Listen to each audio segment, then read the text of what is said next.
Right, good morning. Welcome to the Seniors Council meeting for January of 2021. The event is being recorded. Welcome, my name is Luke Thornton. I work for Douglas County and I am the host on the technical side of things for the meeting. So if you have questions, technical issues, you can chat with me directly. The chat box is down at the bottom right corner of your screen. You can open that. In the to box, there's a drop-down menu. You can select host. I am the host. And you can send your chats to me directly and I will do my best to assist you. During our presentations today, if you have questions, please hold them until the end of the presentations and I will ask the questions to the presenter on your behalf. So again, if you have questions, message them to me directly and I will ask them on your behalf. And also please stay muted if you're not speaking. So with those announcements, I will hand over the meeting to Gretchen Lopez. Good morning and welcome to the Seniors Council's first virtual meeting of the new year. My name is Gretchen Lopez and I'm honored to be the chair of the Seniors Council of Douglas County.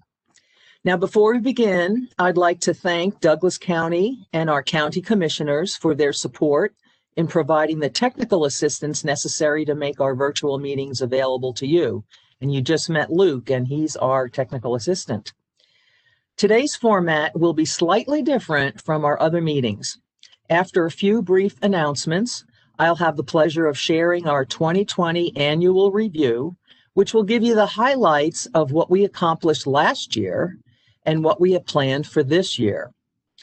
Then Tiffany Curtin, our education chair, and her co-presenter, Allison Evans, will then enlighten us as to how to determine if the information we see on Facebook is real or fake.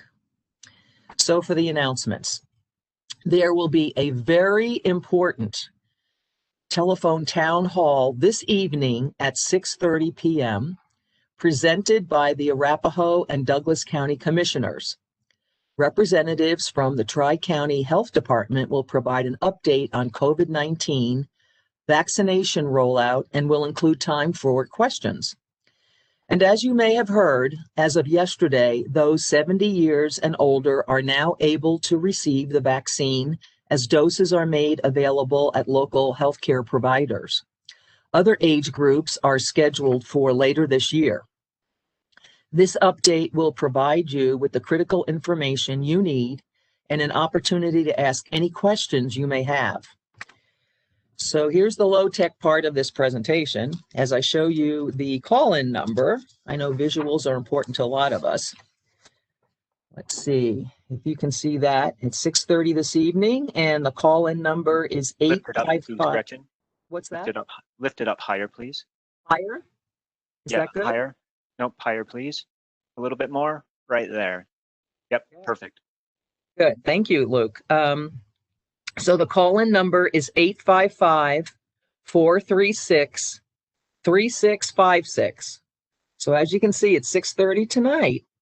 So after dinner or even during dinner, if you like, just call this number and you'll be able to get the latest on the COVID-19 vaccine. The next announcement is the Graduate School of the Social Work at the University of Denver is conducting a study to understand how COVID-19 has impacted older adults and their connections with family, friends, and the community. Participants in the study must be 60 years or older and currently living in the U.S. You'd answer questions to one brief 15 to 20-minute online survey. And after the survey, you may be asked to volunteer to complete one Zoom or telephone interview for 60 minutes. Following your interview, you will receive a $25 gift card. So if you're considering participating in this study or have any questions about this research project, please, here's another visual for you. I'll try and hold it up high. Please contact Leslie Haish at 303-871-4816. You can see that number there is 303-871-4816. It'd be very important for you to consider that since their study is going to help all of us in the end. And now for our 2020 annual review. I'm going to ask Val to pull up some PowerPoint slides that'll help you follow along with me. Are they up, Val? No. Getting them up now. Okay. Hang on. As you know, 2020 was a rather unusual year for many aspects, and so the Seniors Council did have to make some adjustments along the way. So we're ready for our next slide, Val. I just wanted to remind everybody about the mission and the vision of the Senior Council. You know, we want to promote living well and aging well in our county through all life stages. And we do this by enhancing the quality of life through advocacy, education, and collaboration with community members. Ready for the next slide, Val. So here are some faces of our leadership, our executive committee. I'm on the upper left. Next to me is our vice chair, Mike Drake. Next to him is our secretary, Shiloh Butterfield. Next to her is Linda Odell, and she handles all of our articles, and you'll be hearing about those in a little bit. The next lower level is Carrie Erickson, our advocacy chair, Tiffany Curtin, our education chair, and you'll hear more from her later, and our immediate past chair, Donna Forrester. So now you've got the faces to the names. Okay, Val, we're ready to move on. So as far as advocacy accomplishments are concerned this past year, you know, the pandemic hit all of us very hard. And so we worked with the county, healthcare providers in the state of Colorado to ensure that older residents had access to these things, food and prescription deliveries. Now, normally, some of our healthcare providers and service providers would provide rides to the grocery store or to the pharmacy.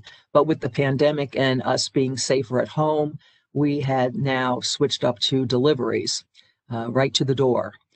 In addition to that, we had household and personal protective equipment, essential items that were deliverable, and also conducting reassurance calls to isolated older adults, checking in with them to see if they were okay. We also advocated for the needs of older adults during the pandemic, along with TRICARE Health Department, in letting people know where the COVID testing sites were, what the hours were, how to make an appointment, that kind of thing. And of course, Douglas County Law Enforcement with their Are You OK program, along with some other safety programs that they conduct. We continued our community conversations as part of our regular meetings because we want to hear what you have to say. Gather your input on issues so we can move that forward to decision makers. On to our educational accomplishments. So in response to the pandemic and keeping us all safe at home, we went to a virtual meeting format. And the topics that we included in that format started in August. We had a few months to kind of figure it out. So you can see in August, we covered COVID scams, fraud and identity theft, and that was through the Attorney General's office. In September, we had technology and law enforcement, and we worked with the Sheriff's Department on that. In October, we worked with the Centers of Medicare and Medicaid Services for our annual Medicare update. So we knew about the information that was going to be important to us to make a choice for our plan for this year, 2021. And we followed that up in November with a representative of the SHIP program, the Senior Health Insurance and Assistance Program. So we knew what resources to go to trust for objective and unbiased information to help us make that decision. And then we ended the year with a speaker on safety on Facebook. So I know a lot of us are using that to touch virtually with our families and friends and how to be safe on that particular social media platform. Collaboration. Well, we participated in the U.S. Census outreach efforts. That was very important to get as many people counted as possible.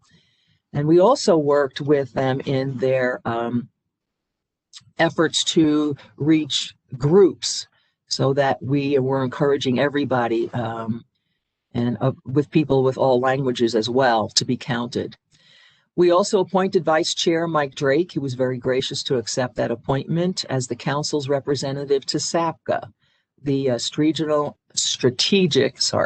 Strategic Action Planning Group on Aging, which is a group that advises the governor on our senior issues for Colorado. So Mike attends those virtual meetings and reports back to the leadership, and we share information with you.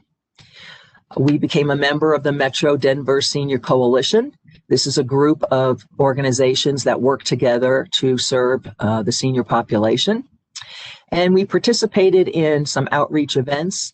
For instance, the Highlands Ranch Adult Drive-Through Health and Information Fair, which some of you may have attended, and Town of Parker Information Outreach as well. We also promoted several events. The Castle Rock Senior Activity Center, you probably know in the past, have had a huge following for their craft fair, but of course couldn't have it because of COVID. So they did some online fundraising, which we supported. We also told you about the Are You OK Adult Safety Program recently rolled out by the Castle Rock Police Department. Then also the Aging Resources of Douglas County's Mastering Aging Kits and Virtual Companion Program with Echo Shows. We told you about that and how to contact Carrie Erickson at that organization to take advantage of those resources, which are fabulous. We also told you about the Wish for a Lifetime, and we're going to have a speaker on that later this year to give you more details on how you can contact them and perhaps grant a wish for either yourself or another older adult that you know and love. And of course, as we did today, we have been promoting the older adult town hall meetings through Douglas County. We'll let you know when they are and how to contact and become a participant in those very important meetings. On to outreach. Well, because we're now living in a virtual world, we started a monthly newsletter called First Friday Updates, and you receive that via email directly to you. And we felt this was a good way to help remedy the social isolation that many of older adults experience during this time. We submitted monthly articles to the Colorado community newspapers. Those are the ones that you generally find in your driveway. And we started new quarterly articles with the 50 Plus Marketplace News, which you can pick up at various spots in town. We researched, so now our new projects, that's right. So this year, 2021, we have some new projects on the horizon. One is to research and promote older adult fitness equipment in Douglas County parks. You may or may not know that the Douglas County parks this year are under a plan to renovate or update many of the parks. And we've been doing some research finding out that there are some parks around the country that incorporate older adult fitness equipment to help keep us limber and balanced and such. And so many of us have grandchildren that come and visit us and we take them to the parks. Why not have a few pieces of equipment for us? So we're going to be researching and presenting our findings to some decision makers here in the county about including older adult fitness equipment into our parks. So we'll keep you posted on that.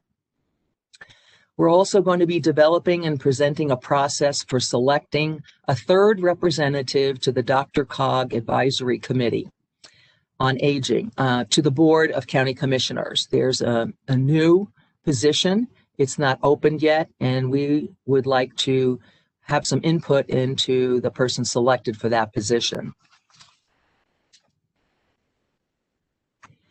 We, of course, are going to continue our virtual meetings and our First Friday updates. They go out every Friday, first Friday, of course, right after our meetings.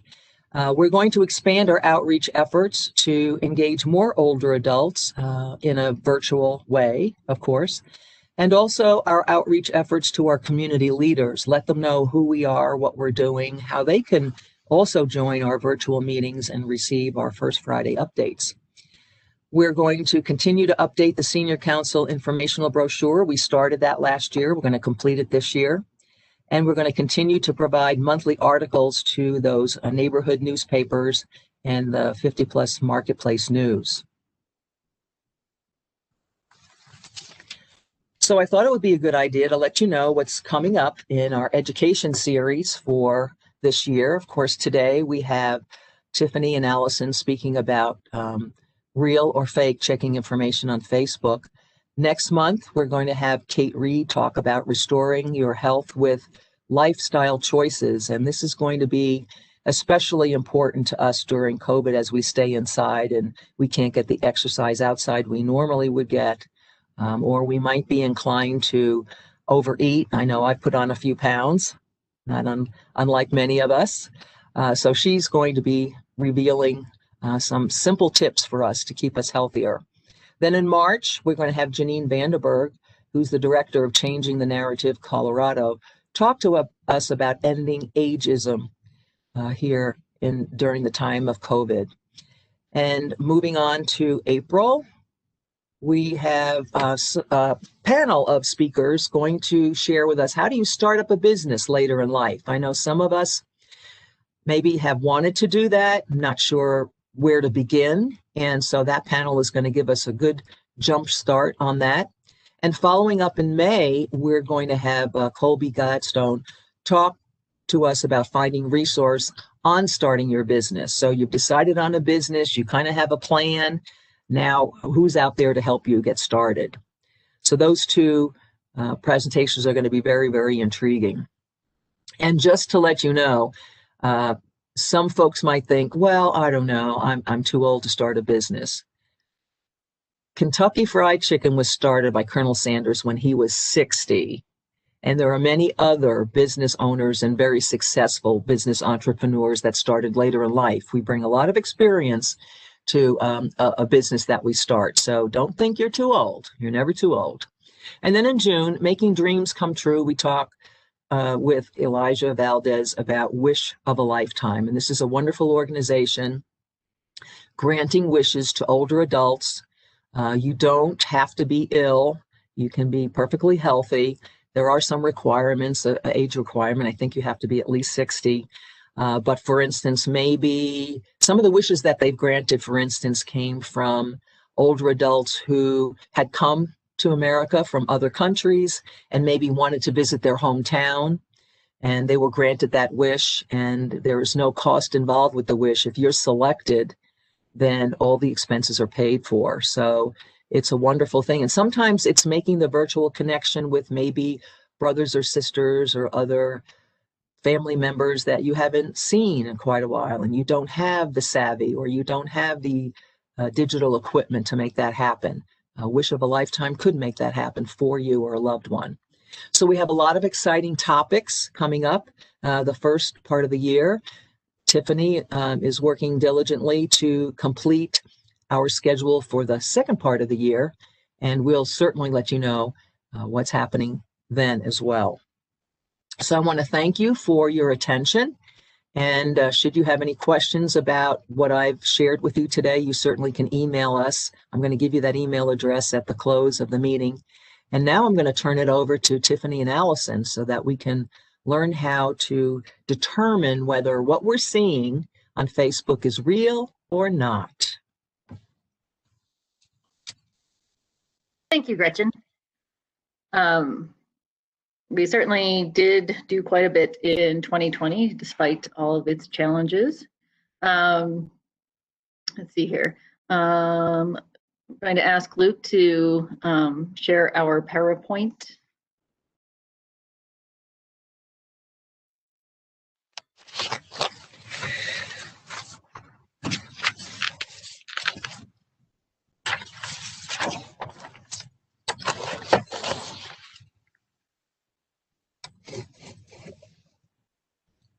And if we could forward to the introduction presenter title, slide 3, please.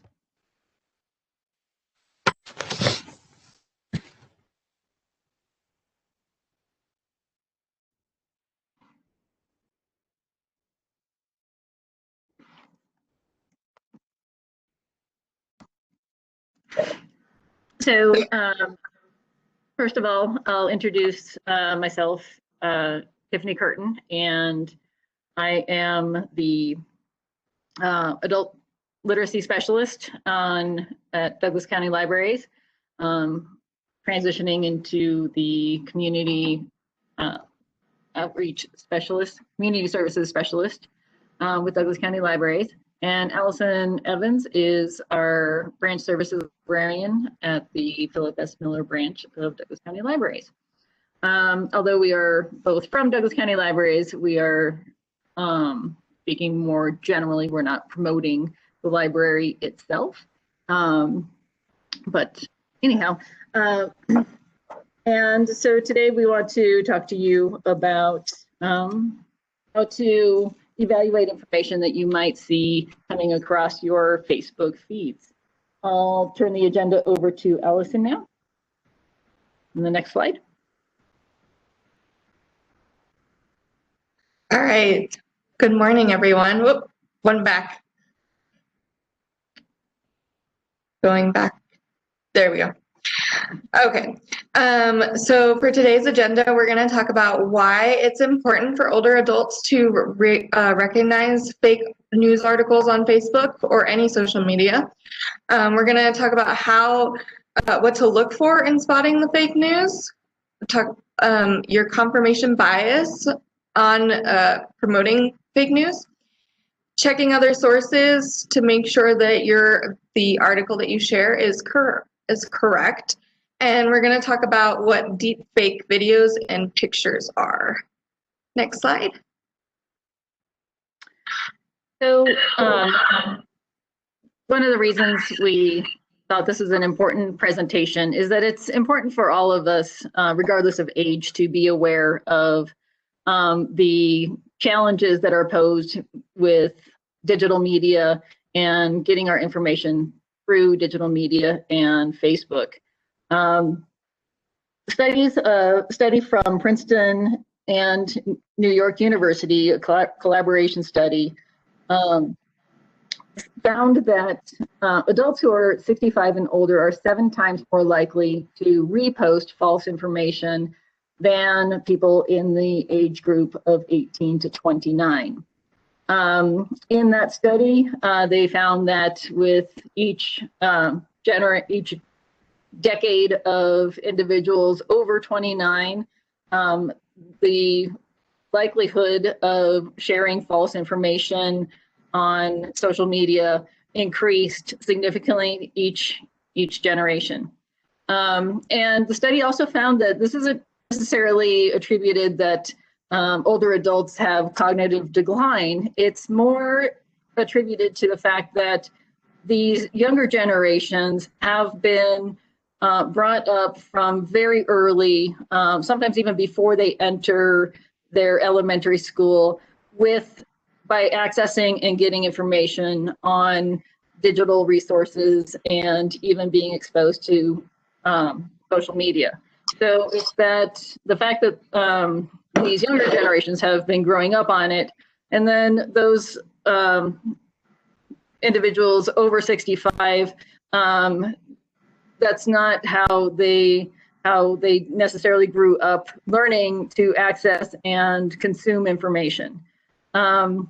Additionally, when we're looking at the way that social media in particular works, is social media sites such as Facebook rely on algorithms, and they predict what they think that you will want to see and what will get you pique your interest and your passions and whatever, either what's going to make you possibly angry or not. And keeping in mind that social media sites such as Facebook or Twitter, they are not they're not bound to any sort of editorial review necessarily. They just push out that information, and they get their money from advertisements. The more that you log in and the more you click onto the advertisements that go into those websites. So that's what studies have found on sharing information from those who are 65 and older who might be sharing some false information. But this information we all need to review it regardless of what age, and just keep our heads in line whenever we're looking at this information, because it is targeted to appeal to our emotions, and sometimes our emotions get in the way of our logic. So just give you some tips today.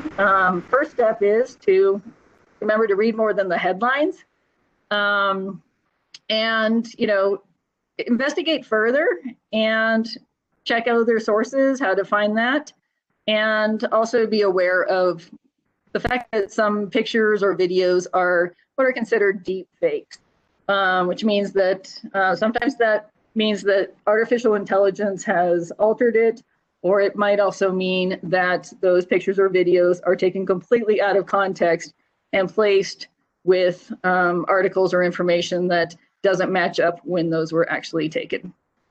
Now to you, Allison, for the next slide. Okay, so for right now, I'm going to show you two news stories. You don't have to read the article. I know it's super small print, but I just want to show you what the headlines are. This is the way you're going to see, as soon as you open up Facebook, you're going to see these two headlines. New Jersey woman who gave a fake name and disappeared after testing positive for coronavirus is found. That's one article. And the other article is there's a connection between coronavirus and 5G. So when you see both of these, they could both be true, or they could both be they seem kind of outlandish. They could both be false. So the first thing that you're going to do once you read the headline is check what source that these are coming from.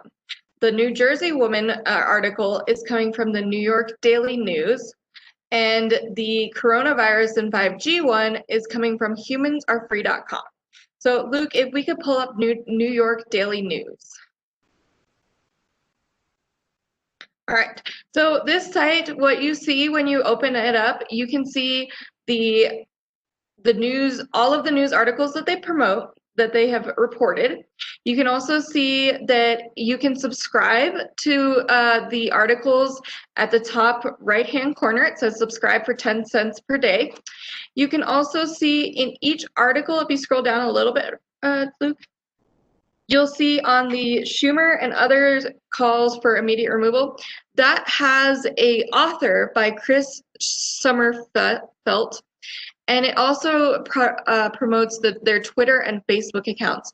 If you clicked on Chris's name, it will bring up his biography and all the articles that he's written. So you can kind of get more of a sense of if this is a real news article or not, based by looking at the website that it's coming from, whether it has an author, whether there's promotion for a product, or more of a clickbait, which means that it's a shocking headline that you just need to read, which Daily News does. I mean, they have what the news is. So if there's a current event going on, you'll see it on Daily News. Let's move over to Humans Are Free. Okay, so Humans Are Free is what the second article, the coronavirus and 5G are related, came from. When you first open this website, you will be pounded with ads. That's your first clue that this is not a legitimate site. The other clue is once you start looking in, all these articles, they do not have authors. They are very clickbait. So they're meant to create that anger or that fear in you. COVID 1984 censorship and medical tyranny. 1984, that's a pretty, that brings a lot of images into you. It's meant to be that fear inspiring. You're meant to click it. And as soon as you click it, you're going to end up with more ads. And also, if you click on some of these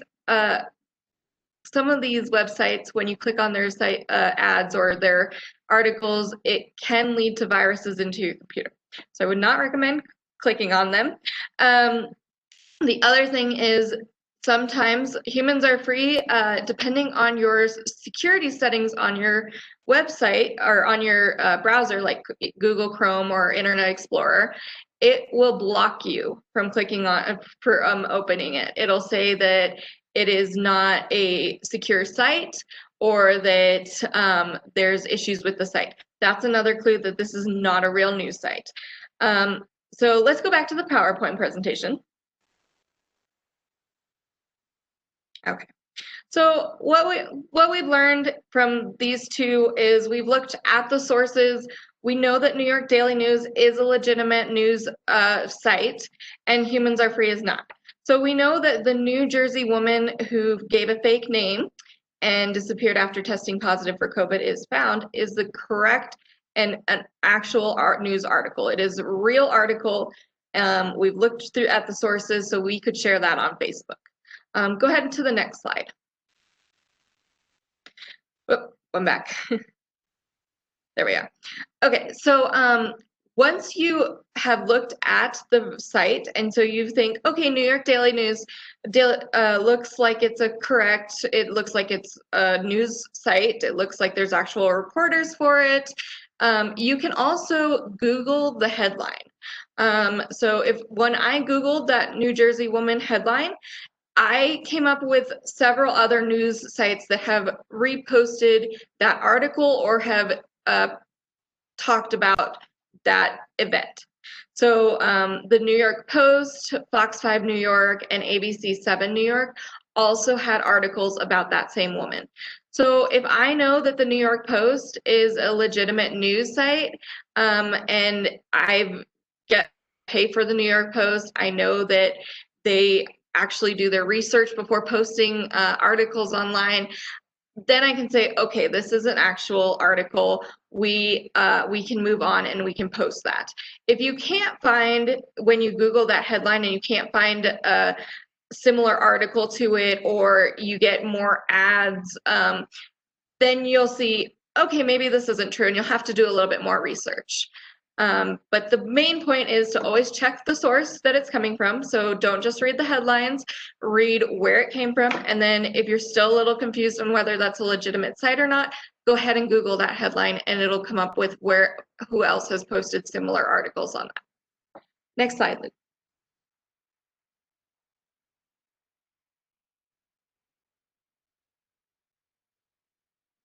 I'm going to turn it over to Tiffany. I did unmute.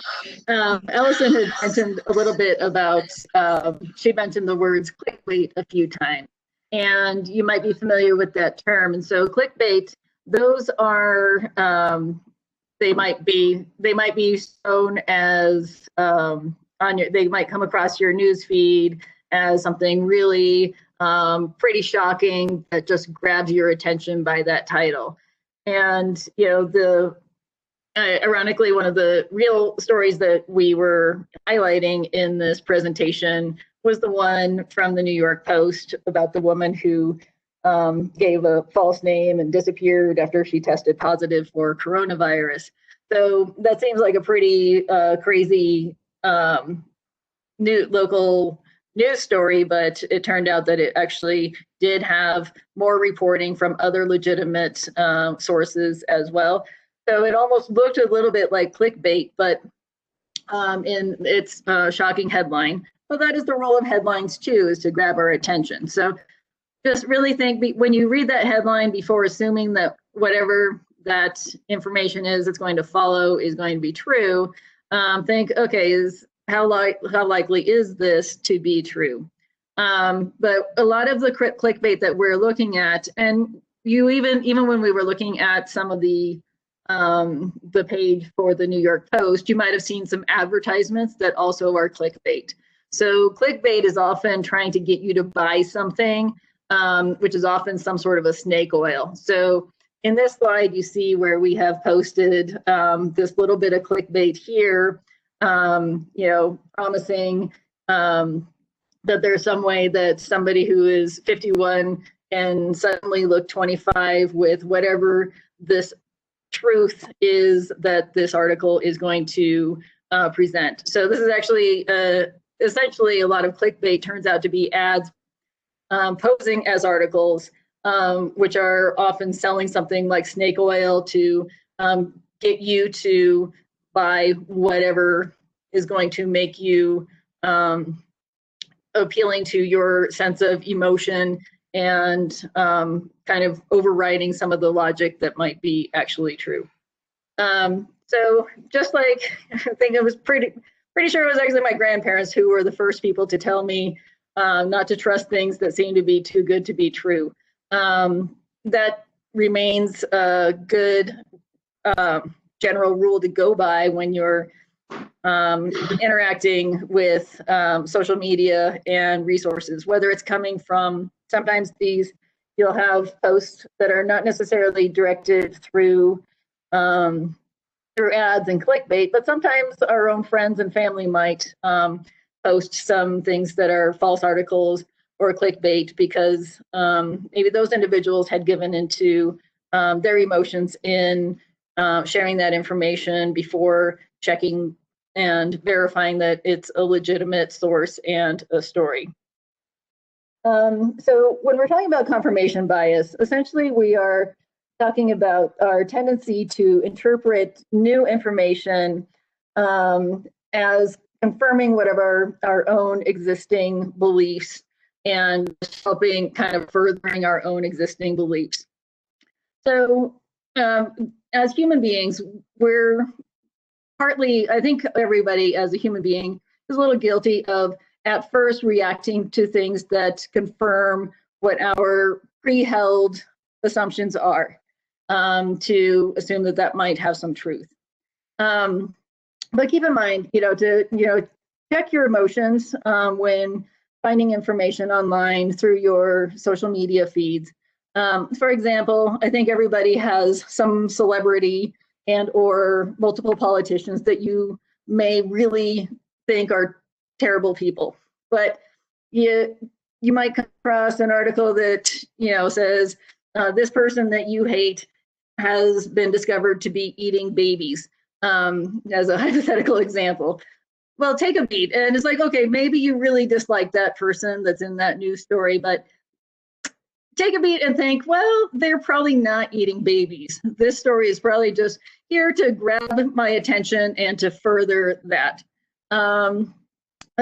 Additionally, so it's not only in your confirmation bias, there are also a lot of stories, articles that look real, but they are actually satirical articles. You may remember reading reading things like, I can't remember the story right now off the top of my head. I'll think of it as soon as I stop talking today. But you may remember reading in high school even the story about cannibalism as the solution for poverty and starvation. I used to teach the story, so I don't know why I can't remember the name of it. It was, it's often taught in school as an example of satire that is presented as, as real. And so, watch out for, is this article actually satirical in its representation of this story? And, think about how, if it actually is. And there are many, you can use these same tools by investigating that source that article is coming from. One of the most common sources of satire that we have that actually I think has is based in Denver or was originated in Denver is the newspaper The Onion. So when you're looking at the source and you go to that source page, it's actually from The Onion, or that source page should explain that is actually a satirical website, or if everything on that page looks absolutely crazy, is this satire? And it's not necessarily meant to deceive, but more to amuse, but make sure you are posting appropriately with the what the intention is and understanding of that. Let's go to our next slide.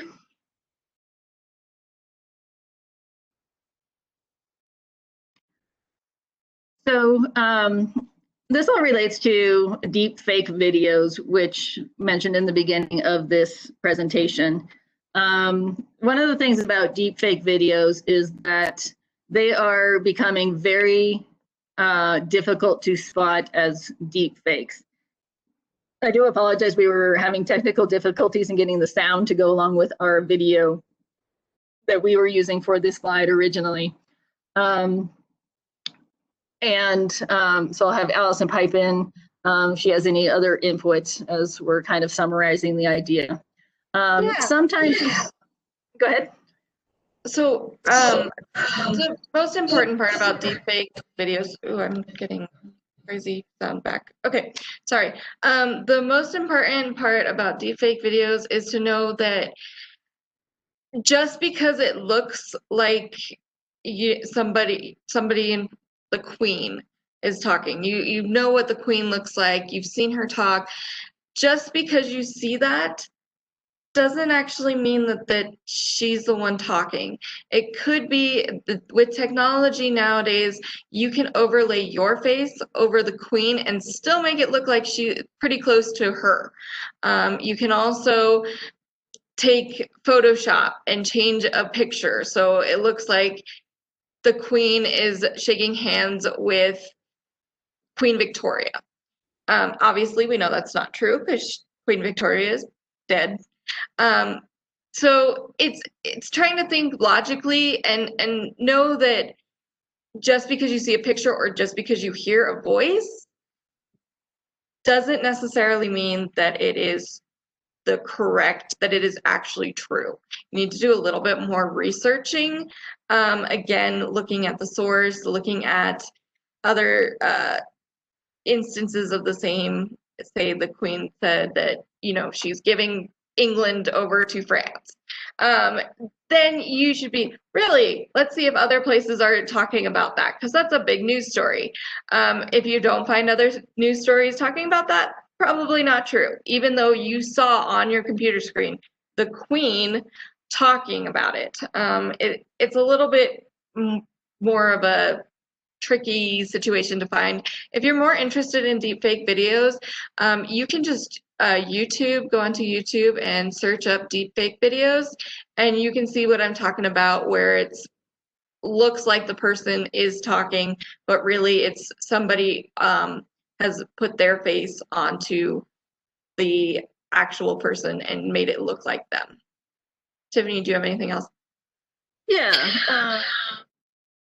Something that deepfakes do is the more recordings that a celebrity has of their voice that are out there in the public domain, the easier it is for people with, probably a little bit more technological savvy than myself, but who are really committed to doing that video editing, after, taking some classes. It's fairly easy for them to mash up that with, if they have the right hardware and software to do so, to mash up words of people who have a lot of recordings to really capture their voices.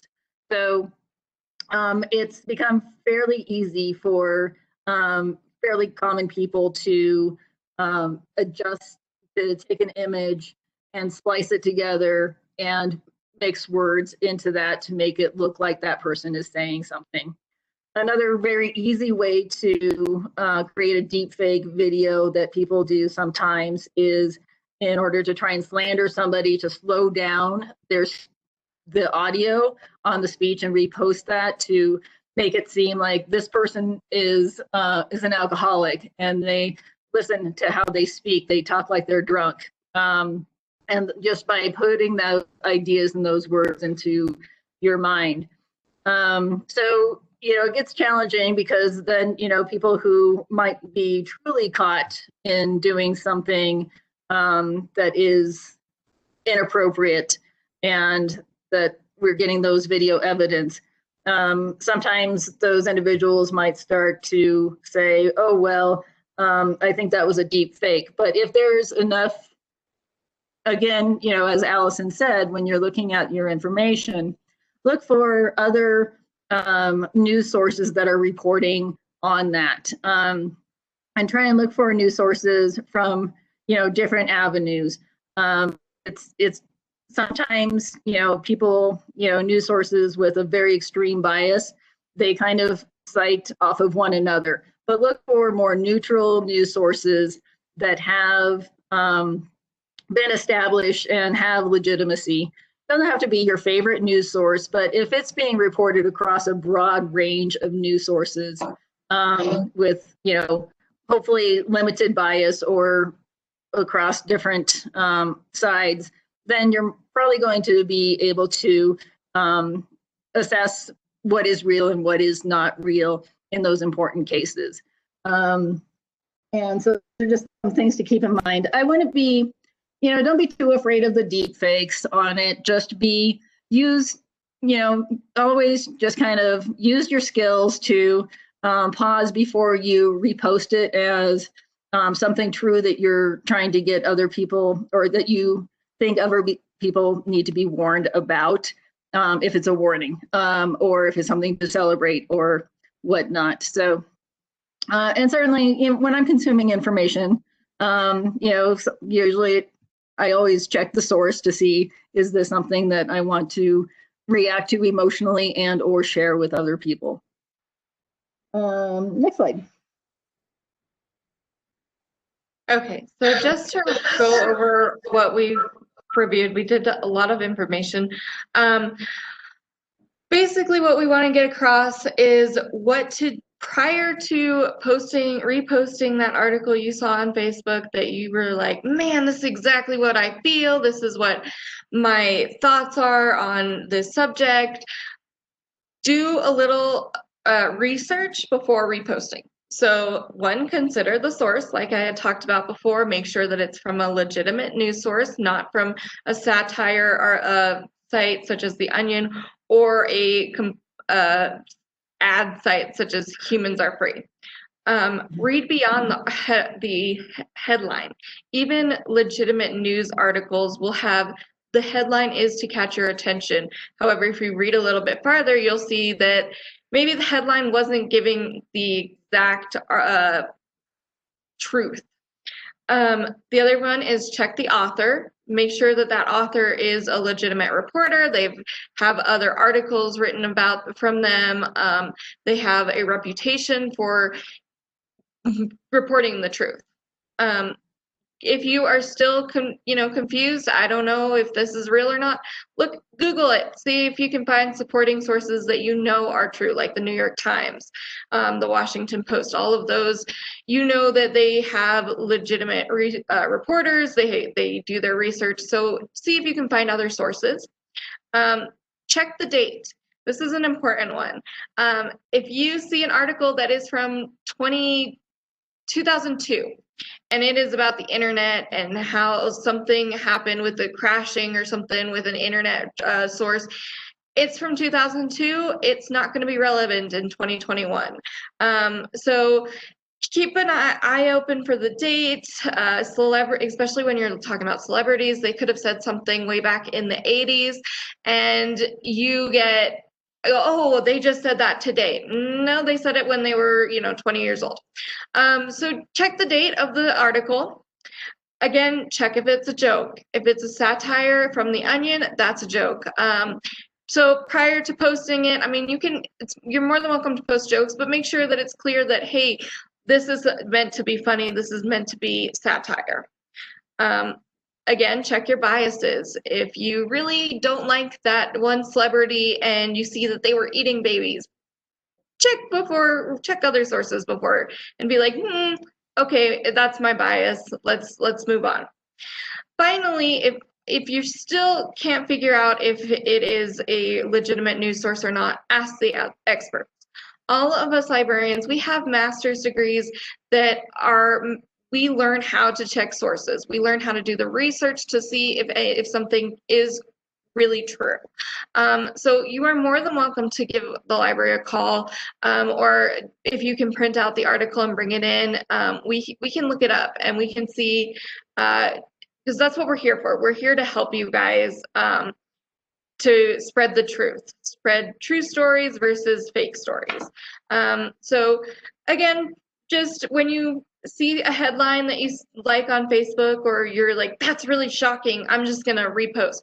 Stop and think for a second and go through these steps. And then again, ask the experts. We also are very, librarians have a privacy right. So if you bring in an article and you are a little embarrassed about having to ask whether it's true or not, we are going to keep your privacy. We won't be sharing that you came in and we're asking whether this article was true or not. That's the library's goal, is to keep your privacy. So again, just think about it before you post it. Next slide.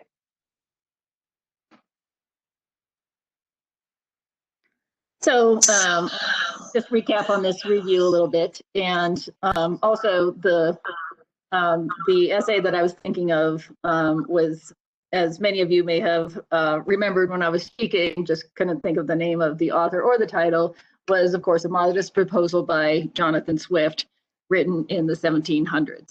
So satire and such things are nothing new, as we know. It's just that the digital environment has given it a new form and a new platform, and as well as new challenges to make things appear real.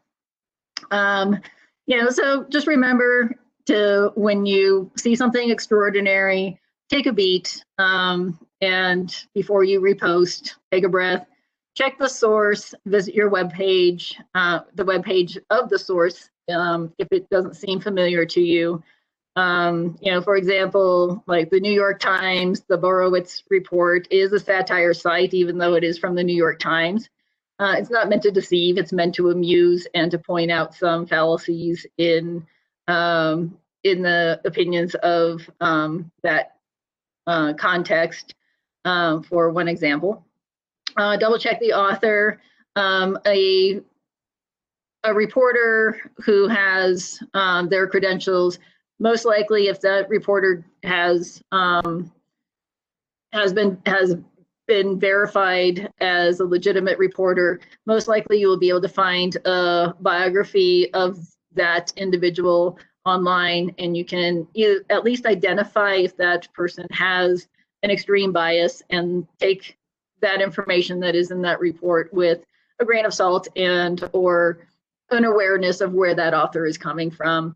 And always check our own bias. There's always a danger in any single story. The more that we hear from other people's stories and listen to other people's experiences, the better, the more broad-minded we can become.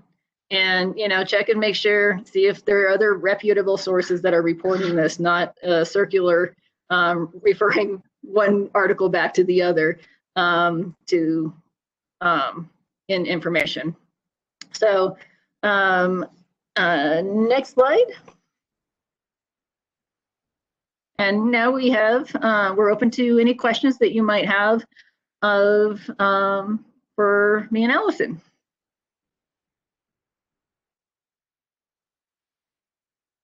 I'd just like to say thank you, Tiffany and Allison, and that if you have questions, you can raise your hand. The little hand is down at the bottom right of your screen. You can also use the chat to message me, the host, directly. So if you have any questions, now is the time. Please raise your hand or send me a message. Thank you.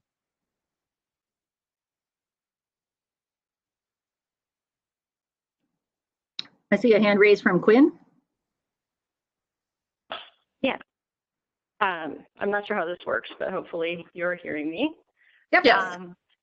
I just wanted to say that I was an incident commander for a hospital during H1N1, and managing the sheer speed and volume of scientific information that has to be thought out or received, deciphered, decided, acted upon, and disseminated is more than a full-time job in and of itself. While I no longer work in that position, I've actively sought out the latest proven scientific information throughout the COVID crisis. In the United States, our source of truth and definitive resources for medical information resides amongst multiple high-level national agencies. I've sought out and stayed on top of research as it develops and becomes available in order to make my personal healthcare decisions for myself and my family, as well as to keep my colleagues who are physicians and nurses on the front lines informed. In the early stages of the crisis, I was often told by those colleagues that they heard information from me, and a week later or more, they were briefed by their hospitals. That's absolutely not to say that those hospitals were doing anything less than. They are doing an excellent job. It simply just speaks to the monumental task of getting information to the front lines. Since all the information I share with friends and family and healthcare professionals is thoroughly researched from verified primary sources, I have informational links and resources that I can provide to whomever is trying to keep up with the fact-checking and information dissemination. I certainly wouldn't be able to do it on every topic because it is a full-time job, but I might have things that, you know, if I can be of any help to send a link to someone that you have there that is trying to collect information or getting ready to post something or put out a public informational, I would certainly be happy to share whatever I might have that would be applicable to what they're looking at, and then they can possibly use that to verify and help contribute to the information that they put out.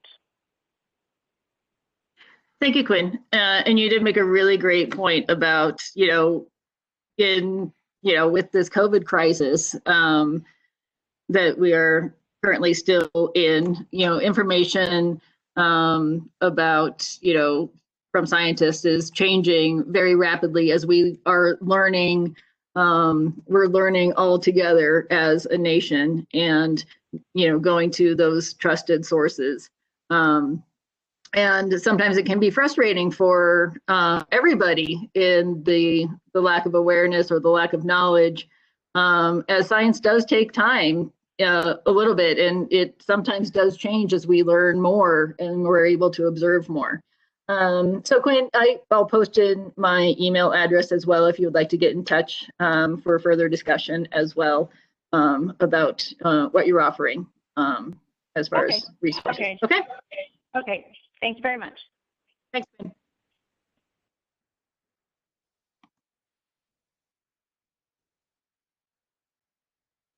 Do we have any other questions for Tiffany and Allison at this time? Again, you can raise your hand or send me a chat directly to the host.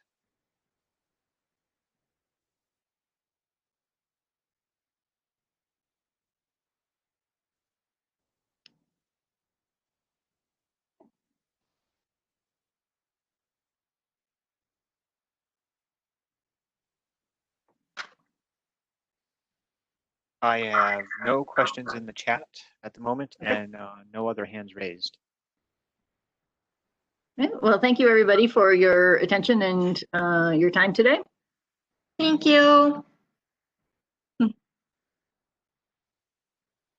And I really, it looks like my face is frozen. I really have been moving. I don't just have my hand in front of my mouth as I've been presenting, if you can't tell. Tiffany, your video has been off the whole time. So okay. Yeah. It's just been frozen. So yeah. Okay. Yeah, okay. I apologize for that. I just wanted to make that clear. Well, thank you, Tiffany and Allison. It's so important to know what information we can trust, and you've both helped us learn how to discern that, which is going to be very important moving forward as we continue to use social media platforms and get used to connecting with people in this way.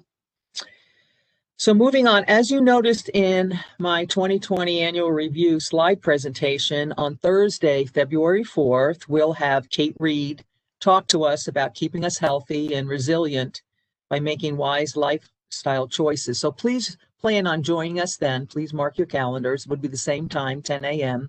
And a meeting flyer will be going out later this month. Our January First Friday update will be going out tomorrow. And if you haven't already signed up to receive our monthly newsletter or would like to share your comments on today's meeting, please send us an email, and I'll hold this up. At the top is our email address. Lou, can we see that? Yes. Great. So you can send us an email at dcseniorlife@douglas.co.us. And we'd be happy to send those First Friday updates directly out to you. And then as a reminder, We record our presentations, so if you'd like to listen to today's presentation again or any of our previous presentations, please visit our webpage, which is the second address on this sheet, mydougcoseniorlife.com. And my suggestion is invite your friends to listen as well, and maybe you can have a healthy discussion dialogue afterwards about the topic. Also, we'd love to hear from you, and if you would comment on our Facebook page, which is down below here, My Doug Co Senior Life, or visit our YouTube channel for any additional information about the Seniors Council and what we're doing and what we're up to. So 3 important addresses right there. I hope you got those. Well, are there any questions perhaps from the attendees on the slide presentation or anything about the Seniors Council they might want to know about?